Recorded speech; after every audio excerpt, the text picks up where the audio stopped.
Bonsoir tout le monde et bienvenue à cette capsule spéciale Le monde du hockey, / NHL News. Aujourd'hui, émission spéciale. Je suis accompagné de mon collègue et ami Charles Boisvert de Boisvert Radio. Salut Charles, comment ça va? Super bien, toi, James? Oui, ça va bien, merci. Comme vous pouvez voir, mesdames et messieurs, on est accompagné d'un invité spécial aujourd'hui. Et oui, Alex Barré-Boulet, joueur de hockey professionnel du Crunch de Syracuse dans la Ligue américaine de hockey. Alex est également un espoir du Lightning de Tampa Bay de la Ligue nationale. Salut Alex, bienvenue dans mon émission. Comment ça va? Salut, ça va bien, toi? Oui, c'est ça, ça va bien. On commence. Premier sujet, Alex, je veux parler avec toi. C'est ton passage dans la Ligue de hockey junior majeur du Québec. L'équipe qui t'a repêché dans la LGMQ, c'est les Voltigeurs de Drummondville. Tu Ouais. as joué 2 saisons et demie là-bas. Je veux savoir, qu'est-ce que tu retiens de ton passage dans l'organisation des Voltigeurs? C'était spécial, c'est sûr que, écoute, au début, quand je suis arrivé à 16 ans, quand je me suis repêché, c'était impressionnant. Junior majeur, tu étais avec des gars pas mal plus vieux, tu sais, des gars de 19, 20 ans. C'était impressionnant pour un jeune de 16 ans. Fait que je suis retourné déjà 3 une saison de plus. Puis l'année d'après, c'est là que je suis vraiment rentré dans la ligue. Puis je me suis plus établi. Là, c'était vraiment. Tu sais, j'étais au début de ma carrière, j'apprenais.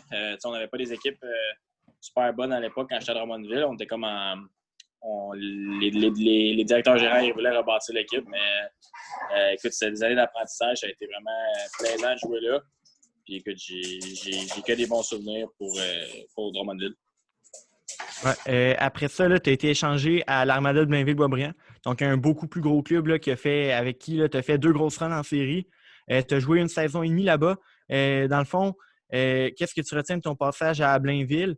Et est-ce que dans ces 4 saisons-là que tu as joué junior majeur, là, il y a un souvenir plus précis qui t'a marqué?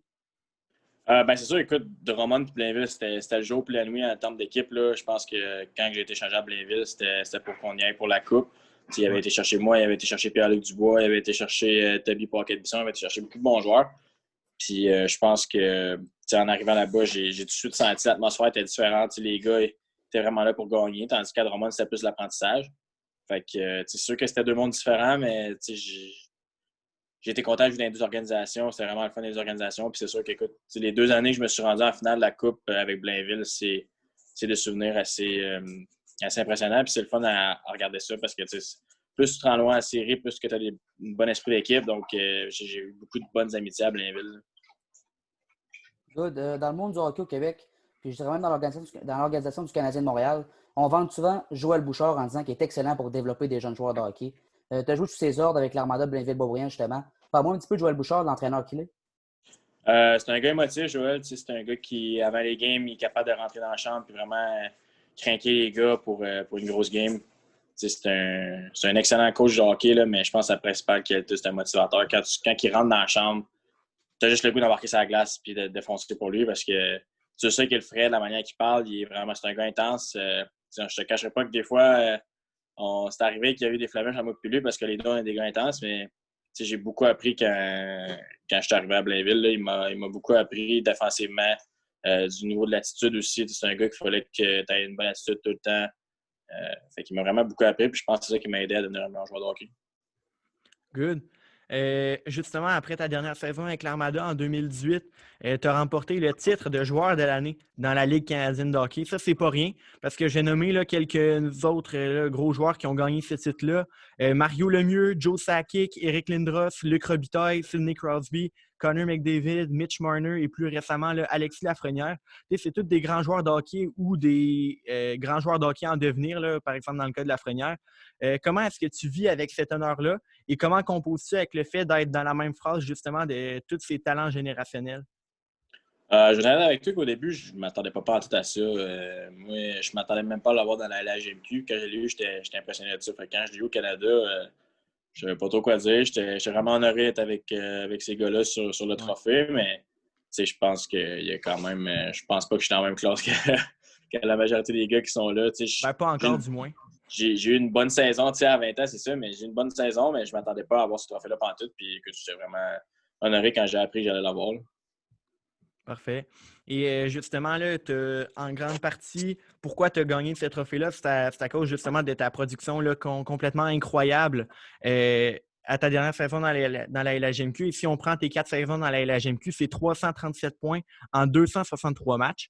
Et justement, avant ta signature de contrat avec le Lightning de Tampa Bay, plusieurs partisans du Canadien se sont indignés là, devant l'inaction de Marc Bergevin là, à ton sujet. Plusieurs auraient aimé que tu portes là, le chandail bleu-blanc-rouge, là, étant un petit gars du Québec aussi.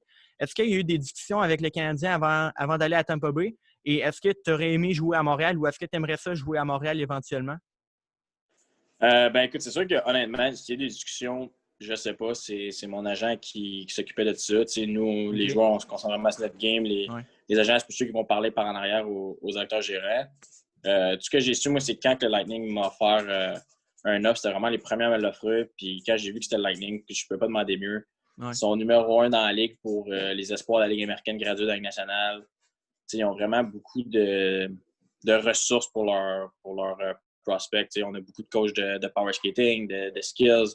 Ils sont vraiment présents pour nous autres, puis je ne peux pas demander mieux pour ça. Je quitte jouer pour le Canadien, c'est sûr. Écoute, j'ai grandi fan des Canadiens. Je te dis pas que j'aurais pas aimé ça, j'aurais adoré ça jouer pour le Canadien, mais pour l'instant, je suis vraiment bien avec le Lightning. À Syracuse, on a une très bonne équipe, très bonne organisation. Il y a beaucoup de Québécois. Je pense qu'il y en a peut-être bien plus qu'à Laval même. Donc, pour moi, je ne peux pas mieux demander que de tomber à Syracuse, honnêtement. Ouais, comme Charles, ouais, c'est bon. Comme Charles l'a dit, tu as des stats incroyables au niveau junior. Malgré ça, tu n'as jamais été repêché dans la LNH, en fait. Comment tu as vécu ces 3 déceptions-là? Parce que, comme je l'ai dit, tu as été ignoré 3 fois lors de ce repêchage. Honnêtement, ça ne m'a pas dérangé trop parce que je ne m'attendais pas à me faire repêcher. Je n'avais pas parlé beaucoup à des équipes. Écoute, ma première année, je devais peser 150 livres puis mouillé, là, fait que ça ne me dérangeait pas bien. Je ne m'attendais pas à me faire repêcher. Ma deuxième année non plus. J'espérais juste avoir un camp d'entraînement ma deuxième année. Je me disais, tu sais, je ne suis pas repêché, au moins d'avoir une invitation quelque part. Puis finalement, j'ai une invitation avec les Kings. Ouais. Fait que je suis allé là au mois de septembre, puis ça a été vraiment ma première expérience. Puis écoute, ma troisième année, je me suis dit qu'à 19 ans, c'est très rare qu'ils vont repêcher des gars. Fait que j'avais fait un peu une croix là-dessus, puis je voulais juste une autre invitation. Puis j'étais allé à Vegas. Puis finalement, c'est ça. À 20 ans, je me suis dit, là, c'est cette année qu'il faut que ça se passe, il faut que je signe un contrat parce que c'était pas dans mes plans d'aller jouer universitaire. Moi, je voulais vraiment aller jouer au professionnel tout de suite. Puis ça a bien tombé que j'ai une bonne saison cette année-là. Ça a fait que j'ai pu signer mon contrat. Puis j'ai signé assez tôt dans la saison, fait que j'ai pu me concentrer sur le reste de la saison. Ouais. T'en as glissé un petit mot. Tu as été invité 2 fois à des camps pro, en 2016 à Los Angeles, en 2017 à Vegas. Comment est-ce que tu as vécu ces expériences-là et comment est-ce que ça t'a aidé là, pour la suite de ta carrière? Los Angeles, écoute, c'était plus un apprentissage. Tu sais, j'arrivais là, tout était comme impressionnant. C'est la première fois que tu rentres dans un vestiaire de la Ligue nationale, là, c'était assez impressionnant. Là, il y avait des gros noms, ils venaient de gagner la Coupe Stanley. Tu sais, il y avait des Drew Doughty, Jeff Carter sont encore là, mais dans le temps qui était encore. C'était un powerhouse qu'on appelle dans la Ligue. Là. C'est vraiment impressionnant. C'était tous des gros gars. Tu sais, Los Angeles, ils ont souvent des gars de 6 pieds d'eau en montant. Fait que, tu sais, c'était vraiment impressionnant. Fait que, tu sais, j'étais plus réservé. Tu sais, c'était pas mon meilleur camp. Après ça, là, j'étais allé à Vegas, que là, je savais comment ça marchait déjà. J'ai eu vraiment un bon camp. J'avais des bons mots. Puis, j'ai fait une commotion à une game de recrues contre les recrues des Kings. Donc, pour moi, le rêve de Vegas, il s'était arrêté là parce qu'ils ne pouvaient plus jouer. Donc, ils m'ont renvoyé junior. Puis là, vraiment, rendu à Tampa, ben là, j'étais arrivé bien plus en confiance. J'avais déjà deux camps de Ligue nationale en arrière de moi. Là. C'est bon. Je pense que c'est le 1er mars 2018 tu as signé ton premier contrat pro. Comment on se sent après avoir signé son premier contrat pro là, avec le Lightning? Et aussi une question plutôt loufoque, mais ta réponse pourrait être plutôt loufoque. Quel a été ton premier gros achat après cette signature-là? Écoute, le sentiment de signer au début, c'est quand même un sentiment d'accomplissement. Ce qui me permettait de dire que pour rentrer dans le hockey professionnel avec un salaire assuré, c'était ça mon but quand je suis rentré junior. Fait que de réussir de l'accomplir, c'était vraiment. Au début, tu sais, on aurait dit que je ne savais pas trop comment réagir. On aurait dit que je ne réalisais pas. Mais là, plus que le monde t'en parle, plus que ça devient gros. Fait que j'étais vraiment heureux. J'ai appelé mon père tout de suite. Puis mon premier achat, honnêtement, au début, j'ai pas acheté grand-chose, à part aller au restaurant souvent. J'ai pas acheté grand-chose. Je me suis acheté un auto plus tard dans l'été là, parce que mon Honda Civic 2004 était dû pour être changé. Alex, on fait le tour de ta saison recrue dans la Ligue américaine de hockey. Tu as explosé les compteurs littéralement avec 68 points en 74 matchs. Tu as été nommé joueur recru de la Ligue. Tu as gagné le trophée Willie Marshall, remis au meilleur buteur avec 34. Comment t'expliques avoir été aussi dominant à ton arrivée chez les professionnels? Je pense que c'était une continuité de ma saison de 20 ans. Je pense que j'avais bâti une confiance. Puis surtout le fait que je suis arrivé à Syracuse avec Benoît Lagroux. C'est un Québécois. J'avais Gilles Bouchard qui était Québécois. Puis sur mon trio, je jouais avec Gabriel Dumont, que je jouais beaucoup de games avec les Canadiens. Il y a vraiment beaucoup de ressources qui m'aidaient. J'étais arrivé, on avait des blessures, fait que j'ai pu embarquer sur le powerplay tout de suite. Puis ma première game, j'ai scoré. Fait qu'il m'a laissé sur le powerplay pour le reste de l'année. Fait que ça a été comme vraiment une boule de neige. Là, aussitôt que ça a commencé, plus que ça allait, plus que la confiance était là. Puis plus que j'étais confiant. Des fois au hockey, on se dit que la POC qui roule à ton bord. Là. On a dit des fois, je pouvais chatter du coin, puis pogner un patin par rentrer pareil. On aurait dit que tout allait vraiment bien cette année-là. C'est sûr que c'est une année d'apprentissage. La première année professionnelle, c'est différent. Tu es plus laissé à toi-même. Mais que j'ai eu vraiment beaucoup d'aide. J'ai eu Hubert Labrie, j'ai eu Gabriel Dumont, Michael Bournival. J'ai eu vraiment beaucoup de Québécois qui m'ont aidé. Oui. Lors de la dernière campagne, sachant qu'on n'a pas eu de série, tu étais près de la marque d'un point par match, 56 en 60. Si je te demanderais de faire un petit bilan personnel de ta dernière saison, personnellement, ça ressemblerait à quoi? Ça a bien été. Je pense que c'était un peu la même chose que, comme je disais tantôt, c'est un peu une continuité de la saison d'avant. Sauf que là, je pense que j'avais un plus gros rôle dans l'équipe. J'étais en avantage numérique, le jeu se déroulait plus de mon bord. J'avais beaucoup de temps de jeu en désavantage numérique aussi. J'avais plus de responsabilités défensivement. Fait que cette année, je pense que j'ai pris un step encore plus pour devenir un meilleur joueur de hockey professionnel parce qu'il faut jouer 200 pieds, veut pas rendu en professionnel. Junior, des fois, tu peux t'en sortir juste en étant bon facilement, mais rendu en professionnel, il faut que tu sois bon dans les deux zones. Fait que je pense que cette année, j'ai vraiment pris un step pour m'améliorer défensivement, puis ça m'a permis d'avoir plus de minutes. Good. Alex, j'ai fait un post sur ma page Facebook, demander quelques questions du public, puis j'en ai ressorti une coupe. Christophe Gagné, tu connais ce gars-là? Je pense que tu le coaches avec Elias Serre. Ouais.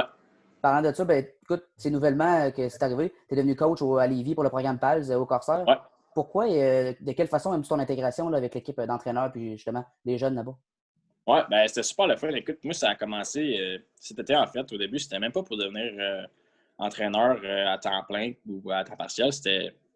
Moi, j'étais en contact beaucoup avec Pierre-Luc Giguère, qui est coach les juvéniles Division 1.